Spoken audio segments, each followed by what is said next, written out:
नमस्कार दोस्तों पाकिस्तान के अंदर इस समय कुछ भी ठीक नहीं चल रहा। उनकी आर्थिक स्थिति इतनी ख़राब हो गई है कि देश में जगह जगह पे धरने प्रदर्शन चल रहे हैं। उनको दबाने के लिए वो कई जगह गोलियों का इस्तेमाल कर रहे हैं, लोग विरोध कर रहे हैं, झंडे ले लेके सड़कों पे उतरे हुए हैं और सरकार बहुत चाहती है कि इनको हम कंट्रोल में कर लें। उन पर वो पुलिस या डंडा चला रही है, लेकिन लोग कंट्रोल नहीं हो रहे। लोग अपनी बेसिक मांगों के लिए कर रहे हैं कि उनको आटा सस्ता मिले, उनके पर टैक्स लादे ना जाएं, पेट्रोल सस्ता मिले और बिजली सस्ती मिले। इस तरह की मांगों को लेकर लोग हैं, जो कि उनका हक भी है, क्योंकि पाकिस्तान में महंगाई इतनी चरम सीमा पे है कि एक आम आदमी का गुजारा करना भी बहुत मुश्किल होता जा रहा है। दोस्तों पाकिस्तान इस समय इसी के तहत बिकने को तैयार हो गया। पाकिस्तान को और कोई रास्ता नज़र नहीं आ रहा कि उसको कैसे बचाया जाए। वहाँ की सरकार है खुद मजबूर हो गई है पाकिस्तान को बेचने के लिए। दोस्तों पाकिस्तान की सरकार ने ये फैसला IMF के प्रेशर में किया है, लेकिन उनको ये मजबूरी बन गई है कि उनको अपना देश बेचना ही पड़ेगा। इस समय दोस्तों वहाँ के जो PM हैं नवाज़ शरीफ साहब, उन्होंने जो कि शहबाज शरीफ हैं, जो नवाज़ शरीफ उनके बड़े भाई हैं, शहबाज शरीफ ने जो ये घोषणा करी है कि पाकिस्तान के अंदर 88 कंपनियां हैं, उसको वो बेचेंगे।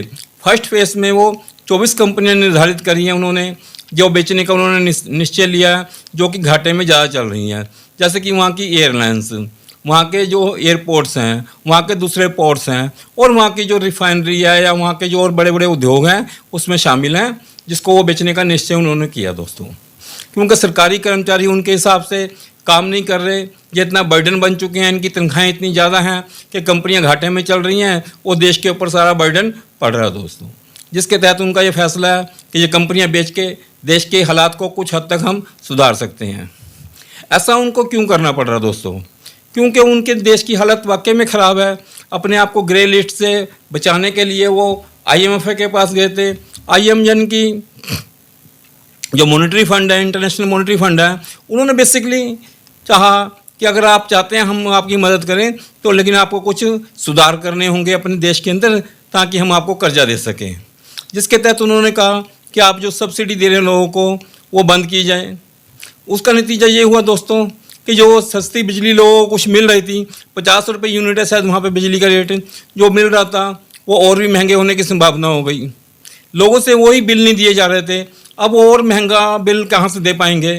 दूसरे उन्होंने कहा जी कि आप टैक्स और लगाइए, उससे भी दोस्तों महंगाई बढ़ेगी। अगर उनकी बातों मानते हैं, टैक्स लगा रहे हैं तो महंगाई उससे ही बढ़ रही है। तीसरे कनक का जो ऊपर था कि जब टैक्स लग रहे हैं तो कनक के भाव भी बहुत बढ़ेंगे, आटा और महंगा होएगा। जबकि ये सारी चीज़ें सिर्फ आटे पर नहीं, और भी उनके खाने पीने की चीज़ों के ऊपर टैक्स लग के वो सारी चीज़ें महंगी हो रही हैं दोस्तों। तो उनके लिए बेचारों जो पाकिस्तान के नागरिक हैं, उनके लिए जीवन चलाना बहुत मुश्किल होता जा रहा है। और देश को अपनी मजबूरी है कि ग्रे लिस्ट में जाने से बचाने के लिए IMF की बात माननी ज़रूरी है। तो उनकी बात नहीं मानते हैं तो आगे फंड नहीं देंगे तो उनके लिए और देश को चलाना और मुश्किल हो जाएगा। अब पाकिस्तान की स्थिति ऐसी बन गई है, आगे कुआं पीछे खाई। अगर उनकी बात मानते हैं तब फंसते हैं, नहीं मानते हैं तब फंसते हैं। इसी के तहत दोस्तों देश में पाकिस्तान के अंदर दंगे फसाद होने शुरू हो चुके हैं। इवन जो पाकिस्तान ऑक्युपाइड कश्मीर है, वहाँ पे उनको गोलियां भी चलानी चली प्रदर्शनकारियों को रोकने के लिए, जिसमें कि कहा जाता है कि 3 के करीब लोग मर चुके हैं। बलूचिस्तान में भी ये बात और मतलब कि ज़्यादा आक्रोशित होकर लोग बाहर निकले, उस बात के ऊपर प्रदर्शन करने लगे हैं कि सरकार गलत कर रही है। उसके तहत उन्होंने वहाँ पे जो पाक ऑक्युपाइड कश्मीर, जिसको आज़ाद कश्मीर कहते हैं, वहाँ पे जो पाकिस्तान के झंडे लगे थे वो भी लोगों ने उतार दिए अपने घरों से। इवन के लोग इंसाफ की और आज़ादी की मांग करने शुरू हो गए हैं। वहाँ पे देश के हालात बहुत ख़राब होते जा रहे हैं और गाय बगाए हिंदुस्तान का झंडा लेके भी लोग सड़कों पे उतर रहे हैं और कुछ ये मांग कर रहे हैं कि हमें अगर पाकिस्तान नहीं रख सकता, पाकिस्तान हमारी देखभाल नहीं कर सकता, पाकिस्तान हमारा खर्चा नहीं उठा सकता, तो हमें क्यों ना हिंदुस्तान में मिलने दे दिया जाए। क्योंकि हिंदुस्तान में जो देख रहे हैं कि इस समय जो हिंदुस्तान के कब्जे वाला कश्मीर है, यहाँ पर बहुत ज़्यादा तरक्की हो रही है, बहुत ज़्यादा लोग डेवलपमेंट्स के कार्य देख रहे हैं। तो उसके तहत वो लोग चाह रहे हैं कि हमारे यहाँ पर ऐसा कुछ नहीं हो रहा तो हमें भी इनके साथ मिला दिया जाए ताकि हमारा जीवन भी आसान हो जाए। दोस्तों पाकिस्तान की सरकार हाथ पैर जरूर मार रही है, IMF की इस में टीम यहाँ पे पहुँच चुकी है पाकिस्तान के अंदर, जिनको दिखाने के लिए भी उनको कुछ कार्य करने देते हैं, परंतु जो कुछ कार्य कर रहे हैं उसका लोग बुरे तरीके से विरोध कर रहे हैं।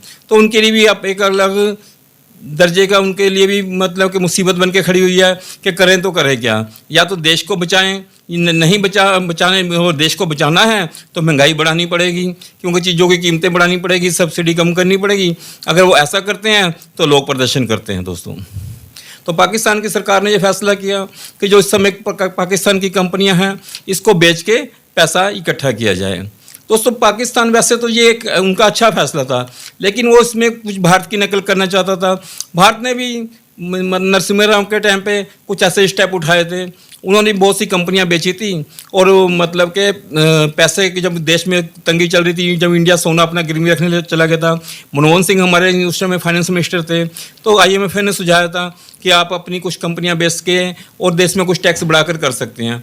तो उन्होंने भी इस बात को इम्प्लीमेंट किया। पाकिस्तान भी शायद सोच रहा है कि अगर इंडिया ने ये करके इन सारी चीज़ों से उभर गया तो हम भी ऐसा करके उभर सकते हैं।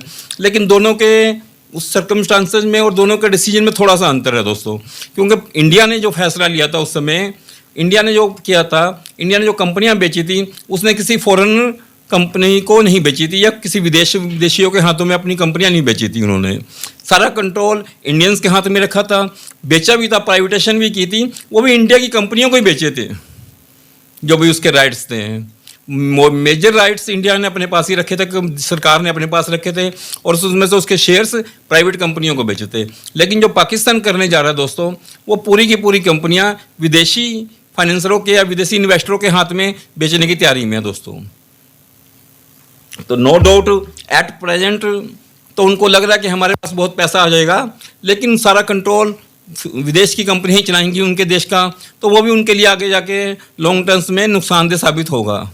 क्योंकि जो आपको मालूम है कि ईस्ट इंडिया कंपनी ने आके पूरे भारत को कब्जा कर लिया था, अगर विदेशी कंपनियां सारा आएंगी, सारा उन्हीं का कंट्रोल होगा, तो पाकिस्तान तो उनके आगे दुम हिलाता फिरेगा, कुछ कर ही नहीं पाएगा उनका।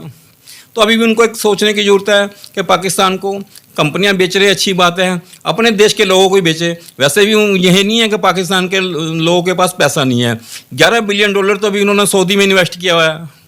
तो वहाँ के लोगों के पास बहुत पैसा है, पर वो अपने देश में इन्वेस्ट नहीं कर रहे। तो सरकार को चाहिए कि ऐसा माहौल बनाकर उनका जो पैसा है इन्वेस्ट कराए, और ताकि वो देश की चीज़ देश में रहेगी, कंट्रोल उनके हाथ में रहेगा। कभी देशवासी के ऊपर इतना अत्याचार तो नहीं करेंगे जैसे जो फॉरेन कंपनियां करनी शुरू कर देती हैं। तो इनको सोचने की बात है दोस्तों कि ये कंट्रोल क्या चाहते हैं कि देश की चीज़ें देश में रह जाएं, वो ज़्यादा बढ़िया बात है इनके लिए। विदेशियों को बेचने की बजाय अपने देश के लोगों को ही बेचें, कंपनियाँ बेचना चाहते हैं तो कंपनियां बेचने का डिसीजन उनका अच्छा है। सरकार का खर्चा कम होएगा, सरकार को सैलरियां जो देनी पड़ रही हैं, क्योंकि डिपार्टमेंट हमेशा नुकसान में चल रहे हैं। वैसे भी शहबाज शरीफ ने जो बात कही वो कही कि सरकार का काम है एडमिनिस्ट्रेशन चलाना, ना कि बिजनेस करके मुनाफा कमाना। तो उनको जो समझ में आया उन्होंने कहा अच्छी बात है, सरकार अगर इस तरह से सोच के कुछ बर्डन अपना कम करना चाहती है तो करे, लेकिन कंपनियों को विदेशों के हाथों में बेच के एक गलत निर्णय साबित होगा उनका। दोस्तों मिलते हैं दोस्तों अगली वीडियो में, तब तक आप अपना ख्याल रखिएगा। नमस्कार दोस्तों।